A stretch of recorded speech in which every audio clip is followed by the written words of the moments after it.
मैत्रिणींनो, चॅनलवर नवीन असाल तर चॅनलला सबस्क्राईब नक्कीच करा। चला तर मग आजच्या आपल्या या भागाला सुरुवात करूया। सुरुवातीलाच आपण पाहतो की अनुने आता देवपूजा केलेली असते, नुकतीच सकाळ झालेली असते आणि आज तिला खूप छान प्रसन्न वाटत असतं। सुरुवातीला छान असं मी संसार माझा रेखीते या मालिकेचं टायटल सॉन्गसुद्धा दाखवलेलं आहे, कारण आज जे आहे ती अनुची सत्वपरीक्षा आहे। म्हणजे आज घरात ना ते व्हील वाचन होणार आहे आणि त्यासाठी अनु सकाळी सगळं काही आवरते आणि त्याचबरोबर तिलाही वाटत असतं की आज घरात व्हील वाचन आहे तर सगळ्याला योग्य ते प्रत्येकाला मिळायला हवं। दुसरीकडे रेडिओ ऑन करते, रेडिओवर सुद्धा खूप सुंदर असं दाखवलं जातं। म्हणजेच काय तर आपल्या हाताला 5 बोटं असतात तर ती 5ही बोटं जी आहेत ती सारखी नसतात। जसं की एका आईला 2 मुलं असतात, त्या दोन्ही मुलांचे स्वभाव हे वेगवेगळे असतात। असं काहीसं उत्तम उदाहरण रेडिओवर दाखवलं जातं आणि त्याच वेळेला अजूनही पिऊ उठली नाही असा कांगावा आई करू लागतात। पण इथे पिऊ छान तयार होऊन आधीच रेडी असते, पण त्यावेळेला तिने खूप सकाळी लवकर उठून असाइनमेंटसुद्धा पूर्ण केलेली असते। पिऊने मोबाईल बेडवर ठेवल्यामुळे आता ती आई जी आहे म्हणजे अनु खूप जास्त तिला ओरडते। तेवढ्यातच प्रथम तिथे येतो। प्रथम आल्यावर पिऊ आपला मोबाईल लपवून ठेवते। प्रथमच्या हातात मोबाईल असतो। प्रथमच्या हातात मोबाईल बघून अनु त्याच्यावर भडकलेली असते आणि आता अनु त्याला म्हणत असते की काय चाललं आहे हे, आताच्या आता मोबाईल ठेव, अभ्यासाकडे लक्ष दे। पण आता फक्त तिने तोंडानेच त्याला म्हटलेलं असतं, पण मुद्दामुळे ना प्रथम कांगावा करतो की अनुने त्याला मारलं आहे आणि तो आजीला तसं सांगतो। तर अनु म्हणते की का उगाच खोटं सांगतोय, मी तुला मारलंही नाहीये तरी तू असं बोलतोयस, तर पुन्हा माझ्या नातवाला हात जरी लावायचा प्रयत्न केलास ना तर बघ। प्रथम मात्र आता म्हणत असतो की आज व्हीलचं वाचन आहे ना, मग आज खूप जास्त पैसे आपल्याला मिळणार आहे, तर मला बाईक हवी आहे आजी हां, असं देखील प्रथम म्हणतो। त्यावर अनु त्याला ओरडते, अजून तू 15 वर्षाचाही झालेला नाहीयेस आणि तुला बाईक हवी आहे असं बोलून कांगावा करू लागते। तर दुसरीकडे मात्र आता पाहायला मिळतं अनु जी आहे ती आपल्या मुलांना चांगलं घडवत असते, पण इकडे अविनाश आणि त्याचसोबत या अनुच्या सासूबाई त्या मात्र आता काही चांगलं घडू देतच नसतात। बिचारी पिऊ हीच फक्त अनुला ओळखत असते। दुसरीकडे मात्र आता सीमा सकाळी लवकर उठलेली असते, कामावर जायची तयारी दादाने आधीच करून ठेवलेली असते। दादांना आता म्हणत असतो की चल मी आवरून घेतो, कारण आता मला लवकर निघायचं आहे। पण त्याच वेळेला ना आता खूप जास्त कांगावा जो आहे तो खरं तर केलेला असतो, तो म्हणजे सीमाने। सीमा म्हणत असते की आता तुम्ही कुठे चाललात, कुठेही जाऊ नका, आज व्हीलचं वाचन आहे आणि आपण ना मस्तपैकी नंतर फिरायला जाऊया, तू बरी तर आहेस ना। आता दादा सीमाला विचारतो, कारण कधीही प्रेमात न बोलणारी सीमा आज अगदीच प्रेमात बोलत असते आणि म्हणून शेवटी वाटणारच ना। पण आता ती म्हणत असते की एकदा का आपल्या नावावर काही आलं ना तर आपण ना एक काम करायचं, मस्तपैकी 2-3 BHK घ्यायचं आणि तिथे राहायला जायचं।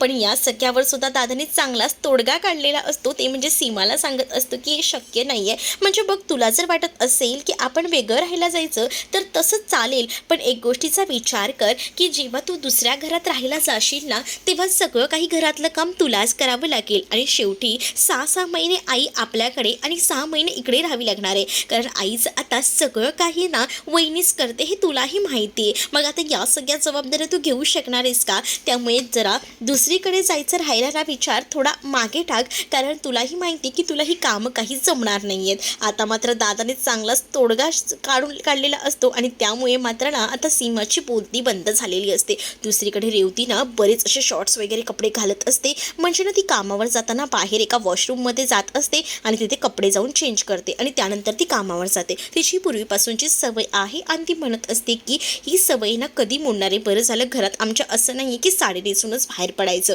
खरंच नाही या घरात जगणं मुश्किल झालेलं आहे असं देखील ती म्हणत असते। पण एकदा का आज प्रॉपर्टीचं वाचन झालं की आपल्या हाती नक्कीच काहीतरी लागेल, जेणेकरून आपण ना एका श्रीमंत मुलाला पटवूया आणि त्या मुलाची प्रॉपर्टीसुद्धा आपल्याला मिळेल आणि बरंच काही आपल्या हाती लागेल। मला आता या घरातनं लवकरात बाहेर पडायचं आहे असं देखील ती म्हणत असते। आता पटवर्धन वकील आलेले असतात, त्यामुळे अविनाश आणि घरातले इतरही खूप जास्त खुश असतात। पण आता हे पटवर्धन वकील आलेत ना तिथे सुद्धा अनुला थांबू द्यायचं थांबायचं नसतं या लोकांना, कारण आहे ना ह्यांचा खूप जास्त बाजार असतो की अनुने कशाला थांबायचं. मात्र पटवर्धन वकील म्हणतात की तिला इथे थांबू दे, तिचीही गरज आहे यामध्ये. त्यामुळे आता मात्र या सगळ्यांची बोलती बंद होते. आता पटवर्धन वकिलांचं सगळ्यांना ऐकावंच लागतं. पटवर्धन वकिलांसाठी मस्तपैकी चहा वगैरे अनुने आणलेला असतो आणि त्याच वेळेला आता पटवर्धन वकील विल वाचायला सुरुवात करतात. रावानी मध्यंतरी आजारी असताना ही विल चेंज केलेली आहे आणि त्यामुळेच ना मी या विलचं वाचन करतोय. आता विलचं वाचन करत असतानाच जी प्रॉपर्टी आहे ना ती थोडीफार का होईना आपल्या वाटेला येईल असं कुठेतरी प्रत्येकाला वाटत असतं, पण असं काहीच झालेलं नसतं. इकडे मात्र आता जी काही प्रॉपर्टी असते त्याचे समान मानकरी जे आहे ते अविनाशची मुलं असतात, म्हणजे प्रथम आणि पिऊ. ही गोष्ट ऐकल्यानंतर सीमा त्यासोबत रेवती घर डोक्यावर घेतात. हे असं कसं, फक्त यांनाच का सगळं मिळालंय, आम्हीही त्यांची मुलं आहोतच की, आम्हाला का नाही या सगळ्या गोष्टी देत आहेत, असं देखील आता म्हटलं जात असतं.